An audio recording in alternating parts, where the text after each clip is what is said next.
अशा पद्धतीने भाजी बनवाल ना तर 2 चपात्या एक्स्ट्रा खाशान।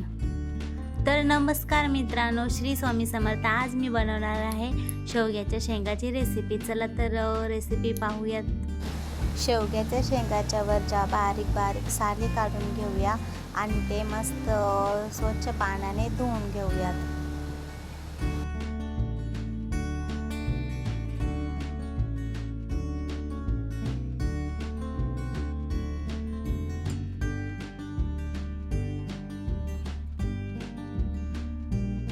तर आता शेंगा या पातेल्यामध्ये शिजायला टाकून देऊ आणि हे शेंगा शिजत आहेत तोपर्यंत मसाल्याची तयारी करू।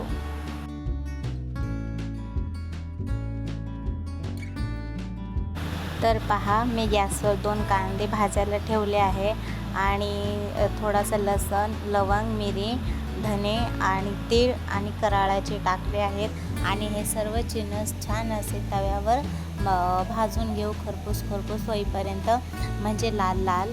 आणि ते थंड झाल्यावर मग आपण मिक्सरला त्याची बारीक पेस्ट करून घेऊ।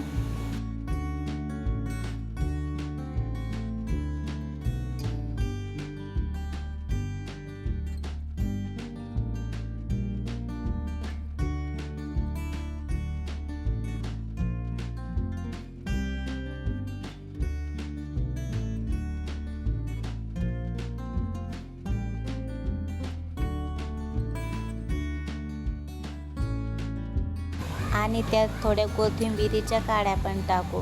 तर चला, पेस्ट बनवली आहे आणि कढईमध्ये थोडं तेल घेतलं।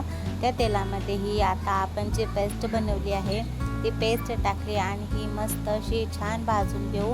तर ही भाजली आहे। आता याच्यामध्ये सुके मसाले टाकू।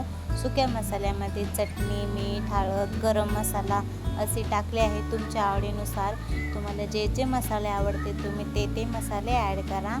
तर पहा, मसाल्याला छान असं तेल सुटलं आहे। आता आपण जे शेंगा शिजवल्या होत्या ते शेंगा आता आपण ह्याच्यामध्ये मस्त टाकून देऊ आणि हे त्याच्यामध्ये थोडंसं फ्राय करू, म्हणजे शेंगा आतून पण खाताना छान लागतील। आणि नंतर तुम्हाला ह्याच्यामध्ये जेवढं पाणी हवं असेल तुम्ही तेवढं त्याच्यामध्ये पाणी ॲड करा। तुम्ही बनवल्यावर सांगा रेसिपी कशी झाली आहे। तर चला, पुन्हा भेटू पुढच्या ब्लॉगमध्ये। तोपर्यंत बाय।